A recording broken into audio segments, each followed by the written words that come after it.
Justin Trudeau's 9 years as Canadian Prime Minister is coming to an end. Today, he announced he will step down as the leader of the governing Liberal Party. The fact is, despite best efforts to work through it, Parliament has been paralyzed for months after what has been the longest session of a minority parliament in Canadian history. This country deserves a real choice in the next election, and it has become clear to me that if I'm having to fight internal battles, I cannot be the best option in that election. The embattled Prime Minister went on to say Canada's Parliament will be suspended until March 24th while a new leader of his party is chosen. I want to bring in Mackenzie Gray. He is a national reporter for Canada's Global News. Thanks for joining us. Take us behind the scenes here.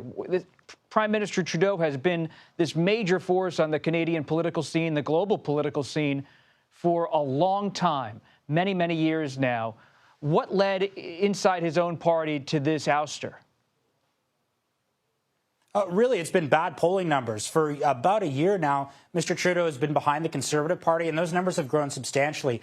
In the past few months, the Liberals projected to, in the next election, which will take place in 2025, potentially lose by between 20 and 25 points, get absolutely wiped out in the House of Commons, Canadian Parliament, and potentially be not the first party, not the second party, not the third party, the fourth party in Parliament. So there was really a mutiny from Liberal members of Parliament to tell Justin Trudeau he needed to quit. And Mr. Trudeau quit today in the face of potentially more resignations from Cabinet. A few weeks ago, he lost his Deputy Prime Minister and Finance Minister, who quit just hours before a big fall economic statement, kind of like a budget here in Canada. That was a major blow to Trudeau, who had not talked to Canadians since the resignation of Chrystia Freeland, his former Deputy Prime Minister, until today, when he announced that he intends to leave after the Liberal Party announces a new leader, likely sometime in March. As you noted, Trudeau has faced tough poll numbers for a long time.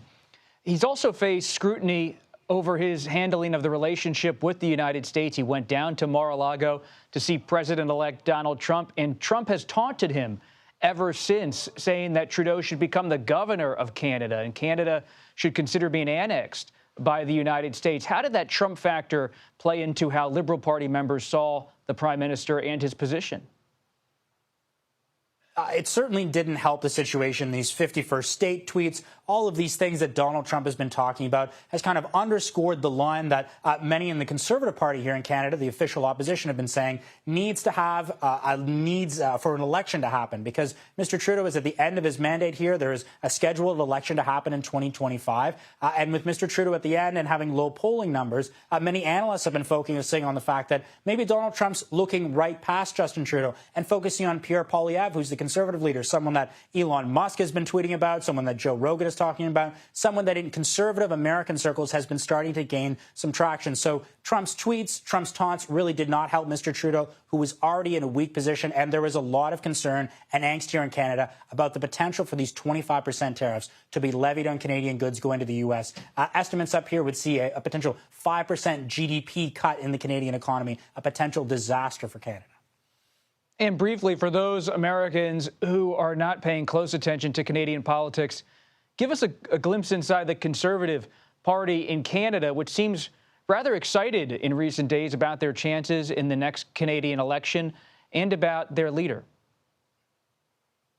Yeah, Pierre Poilievre is the leader of the Conservative Party. As I mentioned, there's been many Americans who've been really pushing it forward, trying to look past Trudeau, pushing Mr. Poilievre forward. And if the polls hold up now, he basically win a supermajority in the House of Commons here in Canada. He could win one of the biggest electoral victories in Canadian history. But they have really been running on a platform that's very anti-Trudeau, saying that Mr. Trudeau has broken everything. So today is a bit of a setback for them. They were certainly hoping to run against Mr. Trudeau in the next election, and that next election is likely to happen relatively soon, probably sometime in April. So there's likely a new prime minister coming in then. And of course, Canada is hosting the G7 this year. So it will be a big question if Donald Trump comes up to meet the likely new prime minister at that point in time in Pierre Poilievre in the Conservative Party.